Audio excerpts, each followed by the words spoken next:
اسی طریقے سے ایک حدیث میں آتا ہے، نبی صلی اللہ علیہ وسلم نے فرمایا کہ دنیا کی مٹھاس آخرت کی کڑواہٹ ہے اور دنیا کی کڑواہٹ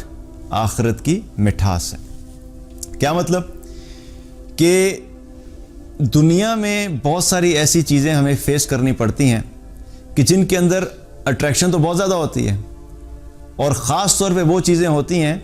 کہ جو اللہ کی نافرمانی والی چیزیں ہوتی ہیں ان کے اندر بہت زیادہ اٹریکشن ہوتی ہے۔ اگر کسی شخص سے یہ کہا جائے کہ میوزک کے بارے میں آپ کا کیا خیال ہے، تو جو شخص میوزک سننے کا عادی ہے اس کو میوزک کے اندر اٹریکشن ہوتی ہے، اسی لیے تو وہ سنتا ہے، اس کو بڑا زبردست لگتی ہے، اس کو بڑی میٹھی چیز لگتی ہے وہ۔ اسی طریقے سے جس شخص کو حرام ریلیشن شپس کی عادت پڑ جائے تو اس سے کہا جائے بھی تم کیوں کرتے ہو، تو اس کو تو بڑا مزہ آتا ہے، اس کے اندر اس کو تو بڑی مٹھاس ملتی ہے ان چیزوں میں۔ تو جو بھی اللہ کی نافرمانی کی چیزیں ہیں ان کے اندر اٹریکشن تو ہے،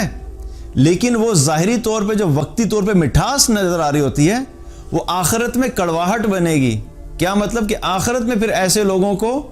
ان چیزوں کا، ان اعمال کا بدلہ جہنم کی صورت میں دیا جائے گا، کہ آخرت میں وہ ریگریٹ کریں گے، آخرت میں وہ افسوس کریں گے، آخرت میں وہ روئیں گے، آخرت میں ان کو اس کا عذاب دیا جائے گا جو انہوں نے اللہ کی نافرمانی کی چیزوں کو کیا۔ کیونکہ وقتی طور پہ مٹھاس نظر آ رہی تھی،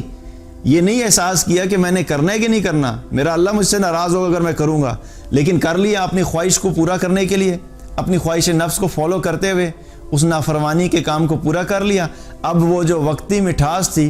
وقتی انٹرٹینمنٹ تھی، وقتی لذت تھی، وہ آخرت کی کڑواہٹ بن جائے گی، اور دنیا کی کڑواہٹ آخرت کی لذت بنے گی۔ کہ بہت سارے ایسے اعمال ہیں کہ جو ہمیں کرنے میں بہت مشکل لگتے ہیں، ان میں کڑواہٹ محسوس کے، یعنی کہ انسان کو جس طرح کوئی کڑوی چیز پینے میں یا کھانے میں ایک کراہیت ہوتی ہے اور مشکل لگتا ہے، کوئی کڑوی دوائی اگر آپ کو لینی پڑے تو کیا ہوتا ہے، وہ خوشی سے تو نہیں لیتے نا، لیکن لے لیتے ہیں کیونکہ ہمیں پتہ ہے کہ وہ ہے تو دوائی اور میرے فائدے کی چیز ہے، بے شک کڑوی ہے لیکن اس سے مجھے فائدہ ملے گا الٹیمیٹلی۔ اسی طرح دنیا میں بہت ساری ایسے نیک اعمال ہیں، اللہ کی اطاعت کے ایسے اعمال ہیں جن کو کرتے ہوئے انسان کو بڑا مشکل لگتا ہے۔ کئی دفعہ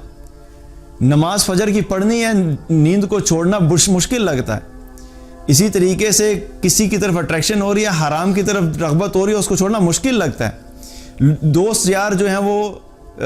میوزک کے لیے جا رہے ہیں، کانسرٹ کے لیے جا رہے ہیں، لیکن اللہ کی نافرمانی آپ کو لگتی ہے، اپنے آپ کو روکنا مشکل لگتا ہے۔ اسی طریقے سے خواتین کے لیے حجاب کرنا، اور جہاں پہ بہت ساری خواتین جو ہیں وہ بن ٹھن کے آئی ہوئی ہیں اور اچھے اچھے پرفیومز لگائے ہیں اور اچھا میک اپ کیا ہوا ہے اور پوری جگہ کے اوپر سینٹر آف اٹریکشن بنی ہے، وہاں پہ کوئی خاتون جو ہے وہ حجاب کر کے چلی جائے تو وہ ظاہری طور پہ مشکل تو لگتا ہے،